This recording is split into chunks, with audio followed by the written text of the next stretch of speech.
So today the Jaguars cut down their roster to 53 players, and I gotta be honest, guys, just like the rest of you on Twitter, I have a lot of questions. So for those of you who care enough to listen to my opinion, stick around for this video. Maybe you'll agree, maybe you'll disagree. Let me know in the comments.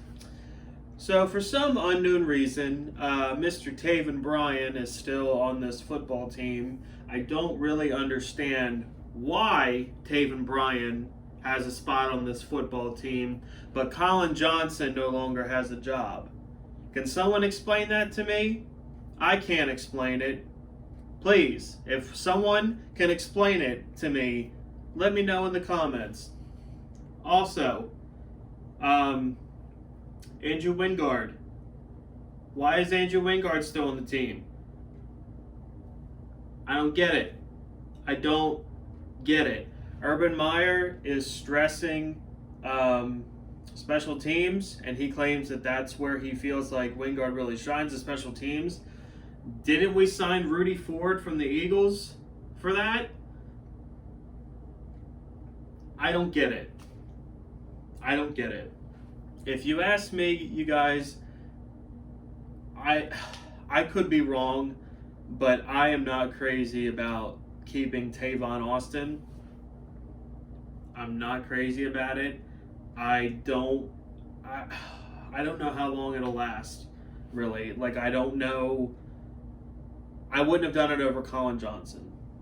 I would not have kept him over Colin Johnson. I think of all the cuts, of all the whatever that happened today, that's the thing that has irked me more than anything, because I have had, now I get Travis Etienne is on injured reserve, and we will not get to see him this season, but I have had this image in my head for months of defenses having to worry, especially in the red zone, of having to worry about Travis Etienne and James Robinson in the backfield, as well as Laviska Shenault, who we saw carry 10 Cowboys 20 yards on Sunday, DJ Chark, and the 6'6" Colin Johnson in the red zone. Are you freaking kidding me?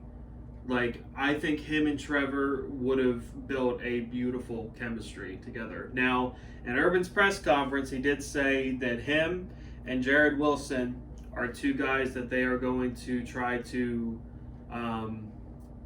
they're going to try to work something out, maybe sneak them both in on the practice squad. I'm not really sure. But 48 hours from now, Colin Johnson better be a Jaguar. That's all I'm saying, because I have really high hopes for him, had really high hopes for him, still do. I think if he ends up going to another team, that team is going to get a really good football player, because he showed too much potential at the end of last season with Mike Glennon throwing in the football for me to believe that being a part of an offense with DJ Chark, Marvin Jones, and Laviska Shenault, with Trevor Lawrence throwing to him, that he would not have butted into a really good wide receiver. 6'6" receivers who can move don't come by very often, and I'm upset about it. I don't know. Let me know in the comments. Are you guys upset about it? Do you guys think I'm overreacting to it? Let me know. Anyway, we're going to move on from that.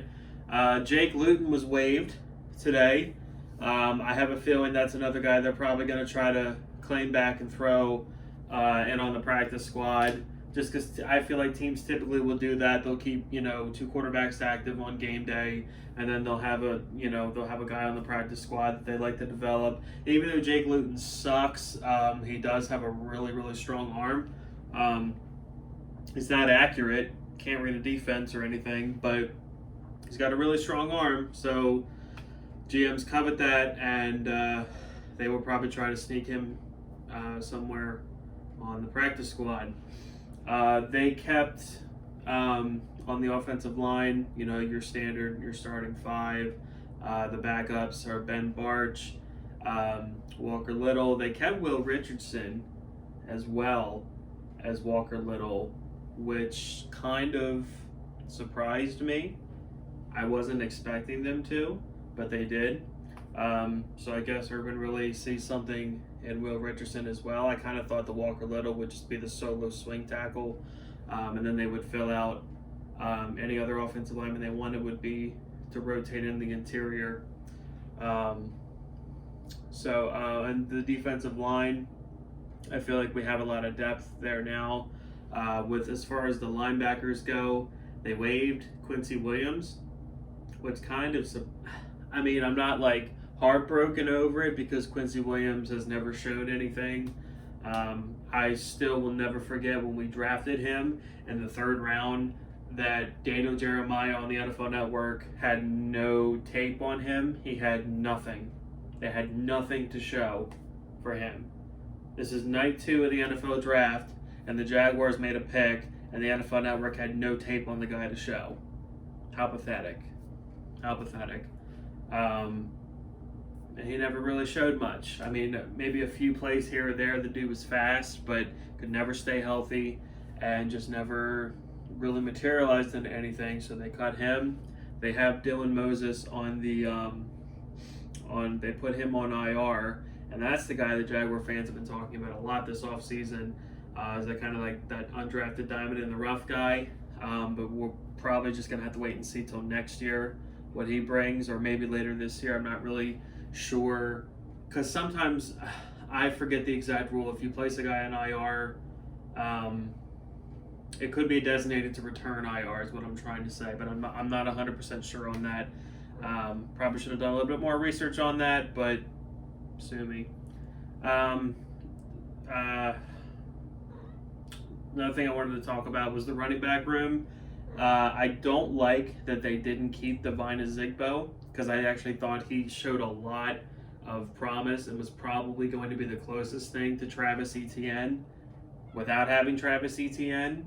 I mean, he really showed a lot of shiftiness and quickness out of the backfield last Sunday against Dallas. And Dare Ogunbowale isn't really that kind of running back.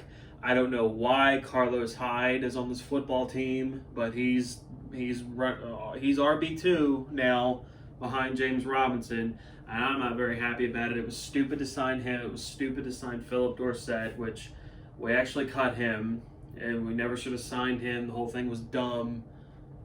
You know, signing him instead of signing Hunter Henry was just stupid. Stupid. But I digress. Taking it back. I'm trying to be happy. I'm not trying to be angry.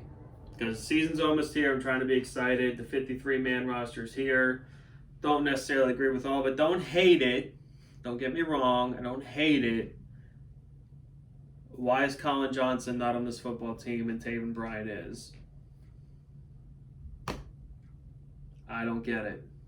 Don't get it. Also, Urban Meyer talked very highly about Andre Sisco. If you go on Jaguars' YouTube page, the title is Urban Meyer addresses the 53-man roster, and he talks pretty highly about Andre Sisco. Says that he has a lot of hope for his future. So I am super excited to see if he starts week 1 against Houston along with Rayshawn Jenkins. I definitely think he should. So I am excited to see that. Outside of that, I did want to mention the cornerback room. I didn't make a specific video for it because I knew I would address it today with this video. But the Jaguars traded Sidney Jones to the Seattle Seahawks for a 6th-round pick. We have all the 6th-round picks now in next year's draft. We own all of them now, okay? And it's stupid. It's stupid. They value Trey Herndon more than Sidney Jones. I do not personally, but Urban Meyer and Trent Baalke do, and their opinion matters a whole lot more than mine. So they figured instead of just cutting him, they traded him to Seattle. And they probably, when they re-signed him, they didn't know that they were getting Tyson Campbell to kind of fill in that spot in the slot there. So your starting corners are going to be C.J. Henderson, who has been fantastic this preseason. I'm super happy with him and how he's turned around. And Shaquille Griffin. And then Tyson Campbell's going to be the nickel, which is great. It's fine. Yay, woo! But my problem with that is cornerbacks get hurt. They get hurt a lot. We saw that last year. Okay? Even if CJ Henderson ends up being a really good player, he missed 8 games last year. Outside of Trey Herndon, Trey Herndon is just an okay corner. Trey Herndon, offensive coordinators are not shaking in their boots game planning against Trey Herndon. Okay? He's just a guy. And if CJ Henderson goes down, or Shaquille Griffin goes down, and Tyson Campbell, who's already dealing with minor injuries, goes down, we ain't got a whole lot left. So from that standpoint, maybe Sidney Jones wasn't going to start. You have to have the cornerback depth, just like you need wide receiver depth. And in my opinion, the Jaguars have neither right now. They would have had it if they kept Colin Johnson and Sidney Jones, but they just kicked them out the door. So I'm annoyed with that. I'm not going to lie to you. But everything is okay, you guys, because we still have hope. We still have hope. We got hope. And because of that, everything I just talked about for the last few minutes doesn't really mean a whole lot, because this guy made the 53. And even if the Jaguars win 4 games this year, it doesn't matter, because Trevor Lawrence is the real deal. And Trevor Lawrence is what we have been waiting for. And Trevor Lawrence is going to change this franchise. 3 years from now, we are going to look back and we're going to say, I can't believe we went through that. But it was worth it. It was worth it. I'm telling you guys, I'm excited for this season. Despite all the negativity that I just spewed at you for the last few minutes, I'm super excited for this upcoming season. I know you are too. If you love your Jacksonville Jaguars, please hit subscribe if you're not subscribed, or if you hate the Tennessee Titans, you are just as welcome to subscribe to this channel. Hit like if you're super pumped for this upcoming season. Please let me know down in the comments. I want to know, who are you mad that we cut? Who are you happy that we cut? What is your opinion of the final 53? Let me know down in the comments. Go Jags.